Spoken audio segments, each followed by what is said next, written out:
కారం బీరకాయ చాలా చాలా బాగుంటుంది. కానీ నా దగ్గర ఉన్నవి చాలా తక్కువ బీరకాయలు, అంటే ఒక పెద్ద బీరకాయ ఇంకో చిన్నది కలిపితే ఇంత అయ్యాయి. సో దాన్ని బట్టి మనం ఇంగ్రీడియంట్స్ అనేవి యాడ్ చేసుకోవాలి. కూరని బట్టి మనం మిగతా ఇంగ్రీడియంట్స్ అనేవి యాడ్ చేసుకోవాలి. సో అది నాది చాలా తక్కువ ఉంది కాబట్టి నేను ఒక ఉల్లిపాయ, అలాగే 3 ఎండుమిరపకాయలు, 5 వెల్లుల్లిపాయలు, ఒక 1 స్పూన్ జీలకర్ర, ఇప్పుడు పసుపు, అలాగే కొంచెం ఉప్పు, రుచికి తగినంత. ఇంకా మళ్ళీ వేయను అనమాట, ఇంకా కూరలో మళ్ళీ వేయక్కర్లేదు. మనం ఈ మసాలా పేస్ట్ వేసినప్పుడే మనం వేసేయడం. అలాగే కారం, మీకు కారం ఎంత తీసుకోగలరో అంత కారం. మళ్ళీ కారం కూడా వేయము.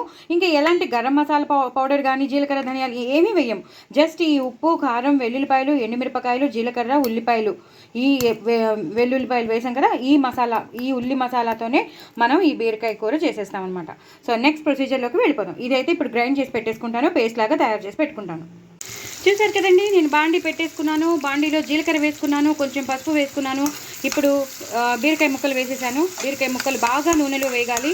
కొంచెం నూనె పడుతుందండి, నూనె మాత్రం అస్సలు స్టింజీ చేయొద్దు. నూనె పడుతుంది, ఎందుకంటే బాగా వేగితేనే కదా మనకి బీరకాయ ముక్కలు వేగితేనే మన ఆ పేస్ట్ అనేది వేయాలి, మనం ఉల్లికారం పేస్ట్ వేయాలి.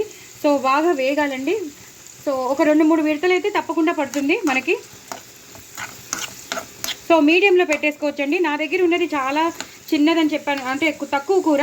మీది ఎక్కువ కూర కాబట్టి మీరు ఇంగ్రీడియంట్స్, ఒకవేళ నేను 1 ఉల్లిపాయ వేసాను అంటే 1 ఉల్లిపాయ వేసాను నా కూరకు తగ్గట్టు. మీరు ఎక్కువ కూర చేసుకున్నారనుకోండి, ఇంకో చిన్న ఉల్లిపాయ ఎక్స్ట్రా వేయాల్సి వస్తుందన్నమాట. కారాలు ఉప్పులు మాత్రం మీకు రుచికి తగినంత మీరు వేసేసుకోవచ్చు. వెల్లుల్లిపాయలు కామన్, మీరు ఎలా ఎక్కువ కావాలంటే ఎక్కువ, తక్కువ కావాలంటే తక్కువ. మిగతా ఇంకా పసుపు అనేది మామూలు కామన్ కదండి. సో ఇలా చేసేసుకుంటే మాత్రం కూర మాత్రం చాలా చాలా బాగుంటుంది. వేడి అన్నంలో తింటే బాగుంటుంది. ఎప్పుడు మనం రొటీన్గా బీరకాయ పాలు చేసుకుంటాం, బీరకాయ మసాలా చేసుకుంటాం, బీరకాయ శనగపప్పు వేసి చేసుకుంటాం, బీరకాయ టమాటో వేసి చేసుకుంటాం. అలా కాకుండా ఇలా ఉల్లికారం కూడా చేసుకోండి, చాలా చాలా బాగుంటుంది. సో ఇది వేగాలండి. వేగాక మనం ఈ ఉల్లికారం వేసేసి బాగా మగ్గనివ్వాలి. ఒక 2-3 విడతలు అది కూడా మగ్గుతూ ఉండాలి. అప్పుడు కానీ మనం దింపేయకూడదు అనమాట. ఇంకా ఎలాంటి మసాలా పౌడర్స్ కానీ, ఎలాంటి సాంబార్ పౌడర్, ఎలాంటి ఏమీ వేయక్కర్లేదు. జస్ట్ ఈ ఉల్లి మసాలాతో ఈ బీరకాయ ముక్కలు అనేవి బాగా ఉడికి బాగా వేగాలన్నమాట. ఇదైతే ఫస్ట్ వేగాలి. బీరకాయ ముక్కలు వేగాకనే మనం సాఫ్ట్గా అయిపోయాక, బీరకాయ ముక్కలు సాఫ్ట్గా అయిపోయాక, మగ్గిపోయాక అప్పుడు మనం ఆ ఉల్లి మసాలా అనేది వేద్దాం. వేసాక అది కూడా కాసేపు అంటే 2-3 విడతలు అలా ఆ ఉల్లి మసాలా బాగా ఈ బీరకాయ ముక్కల్లో బాగా వేగాక అప్పుడు మనం బంద్ చేసేది. ఇంకా చింతపండు రసం ఏం పిండక్కర్లేదు. ఈ ఉల్లి మసాలాతోనే మొత్తం కూరంతా అయిపోతుంది అనమాట. సో ఇదంతా మగ్గాక మీకు నెక్స్ట్ ప్రొసీజర్ చూపిస్తాను. చూసారు కదండి, బీరకాయ ముక్కలు బాగా వేగిపోయాయి. ఇప్పుడు మనం అల్లం వెల్లుల్లి మసాలా అంటానేంటి, ఉల్లి మసాలా వేసేస్తున్నాను. నేను ఇందాక మీకు చూపించాను కదా, ఉల్లిపాయల మసాలా మిక్సీ చేసుకోవాలని చెప్పాను కదా, ఆ మసాలా అంతా వేసేసుకోవాలి. వెల్లుల్లిపాయలు వేసాను, అందులో జీలకర్ర వేసాను, ఎండుమిరపకాయలు వేసాను, ఉప్పు వేసాను, కారం వేసాను, పసుపు వేసాను. ఇంకా పడుతుందండి మసాలా. అందుకే మన కూరని బట్టి మనం ఆ ఉల్లి మసాలా అనేది యాడ్ చేసుకోవాలి. ఉంది కదా అని మనం వేసేస్తే బాగోదు. మొత్తం అంతా మనకి ఆ ఉల్లి మసాలాయే అనిపిస్తుంది అనమాట. కూరకి తగ్గట్టుగా మనం వేసుకోవాలి. ఆ ముక్కలకి తగ్గట్టుగా మనం ఇంకొంచెం పడుతుంది అనిపిస్తుంది. సో ఇంకొంచెం వేస్తాను, అంతకన్నా పడదండి. సో ఇదే సరిపోతుంది.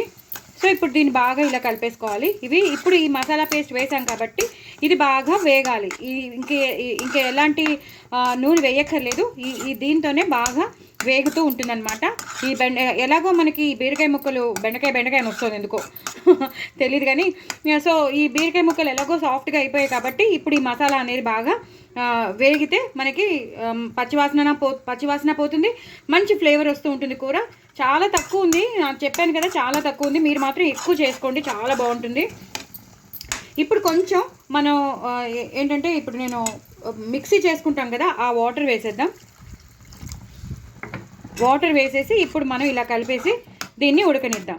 ఈ మసాలాతో పాటు ఆ బీరకాయ ముక్కలు కూడా వేగుతూ ఉంటే కూర బాగుంటుందన్నమాట. సో ఇది ఒక 2-3 విడతలు పడుతుంది. 2-3 విడతల తర్వాత ఇది బాగా మగ్గిపోయి బాగా నూనె వదిలేసింది అంటే కూర అయిపోయినట్టే లెక్క. అప్పుడు మనం బంద్ చేసేసుకోవచ్చు. ఇప్పుడు మాత్రం బాగా ఒక 2-3 విడతలు మాత్రం అలా వదిలేసేయాలి. సిమ్లో పెట్టేసి వదిలేస్తే అదే దగ్గరికి వచ్చేస్తుంది. దగ్గరికి వచ్చాక మీకు చూపిస్తాను. అయిపోయిందండి కూర. చాలా చాలా టేస్టీగా ఉంటుంది. తప్పకుండా చేసుకోండి. నా కామెంట్ బాక్స్లో పెట్టండి. తప్పకుండా చేసుకోండి. మా ఇంట్లో అయితే చిన్న కూర, అంటే చాలా తక్కువ కూర మీకు, కానీ ప్రొసీజర్ చూపిద్దామని నేను చేసేసాను ఇవాళ. సో ఇలా చేసేసుకోండి, ఎక్కువ కూర చేసుకోండి, చాలా చాలా బాగుంటుంది. రైస్లో అయితే చాలా చాలా బాగుంటుంది. మరి ఇంకెందుకు ఆలస్యం, తప్పకుండా చేసుకోండి. నా ఛానల్ని సబ్స్క్రైబ్ చేసుకోండి, సపోర్ట్ చేయండి, వ్యూస్ పెంచండి, సబ్స్క్రైబర్స్ని కూడా పెంచండి.